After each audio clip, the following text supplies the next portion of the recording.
Hi everyone, welcome to Dharma, Earth's Dose of Dharma, and this is your dose of Dharma for today. Well, for the next quality, the last quality of the Buddha, which is Bhagava. Well, this quality is explained in many ways.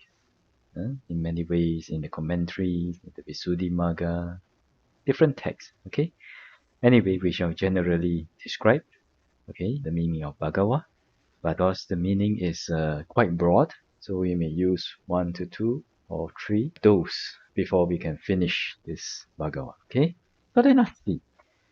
Why is the Buddha called the Bhagava? He is called the Bhagava because he is endowed with excellent qualities that are unattainable by the disciples. Okay, so what are the six? First one is we call in Pali we call Issariya. Issariya means supremacy. Okay, second one is Dhamma. Dhamma means knowledge of the nine supramundane factors. So Dhamma can mean a lot of things, but over here it means this, knowledge of the nine supramundane factors. And the third one is Yasa. Yasa means fame and followership. That means is a lot of people, a lot of followers, and he has a huge fame and very wide fame. We're going to that in more detail in the later. And then the fourth one is Siri. Siri means the splendor of physical perfection. Okay. And then number five, Karma. Karma means power of accomplishment. Okay.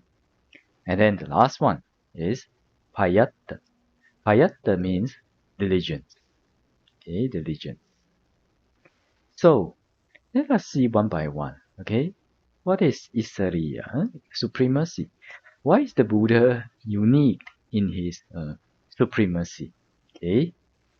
Well, in this quality, Isariya, supremacy means the innate power of the Buddha to bend things to his will. And Isariya is also of two kinds, supramundane and mundane. Okay.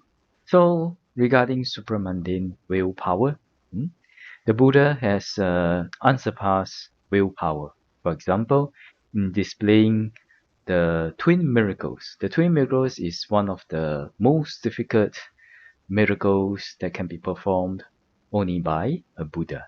Okay, and in order to perform the twin miracle, they have to get a fire and water coming out from different pores of the body.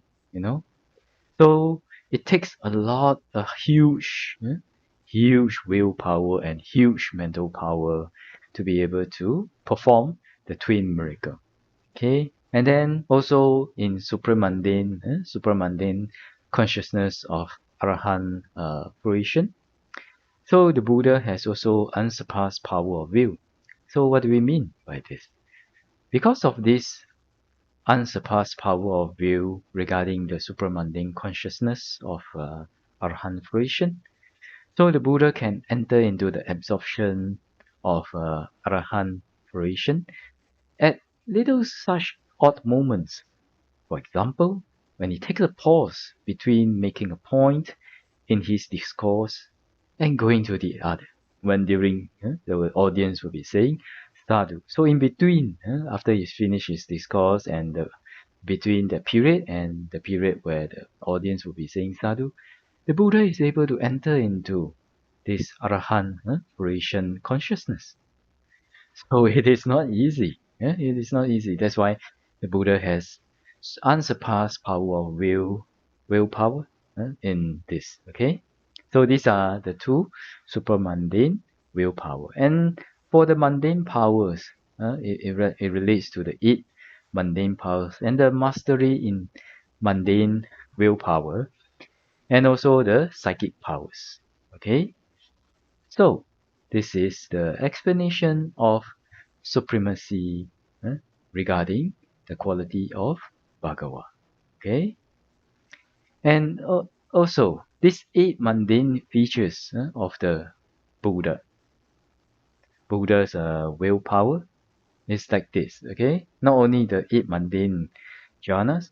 Okay, it's also eight features of the Buddha's willpower in mundane aspect. So first one is the Buddha can transform himself as small as he can, even to an atomic size. Okay? And second is he can transform himself to be as big as he can. Okay?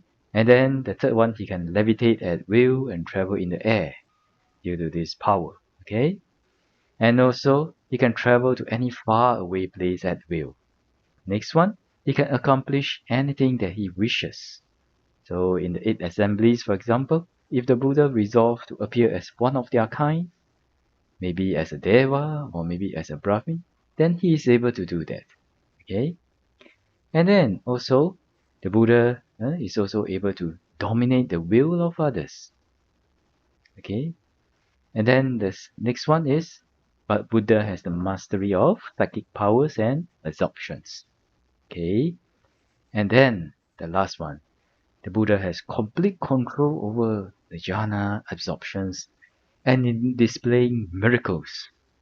Okay, being able to use them and terminate them as he wills. Okay, so for the mundane supremacy, it's not only just the 8 jhanas. Okay, it is also these 8 qualities. So with these 8 qualities of mundane willpower, and also the 2 qualities of the supramundane willpower, that's why the Buddha said to be Isariya, supremacy. And this is unique to the Buddha and unattainable by the disciples. Okay? Okay, so that's your dose of Dharma for today. Wish all of you well, peaceful, and happy. And if you guys, when we are reciting Bhagawa, when we are chanting, or when you're recollecting about this excellent quality of the Buddha, so you can contemplate, you can contemplate that, Bhagawa, the great Isariya Bhagawa, great Isariya Bhagawa, super mundane and mundane, supreme willpower, Isariya Bhagawa. It's also possible to do it like that. Okay, so when you recollect like this, you will be able to understand. Okay, and feel inspired by the Buddha's quality of Bhagawa. Okay, so this finally, we shall be well, peaceful, and happy, and may the Triple Gem bless all of us to be able to attain path, fruition, and nibbana as soon as possible. Okay, sadhu, sadhu, sadhu.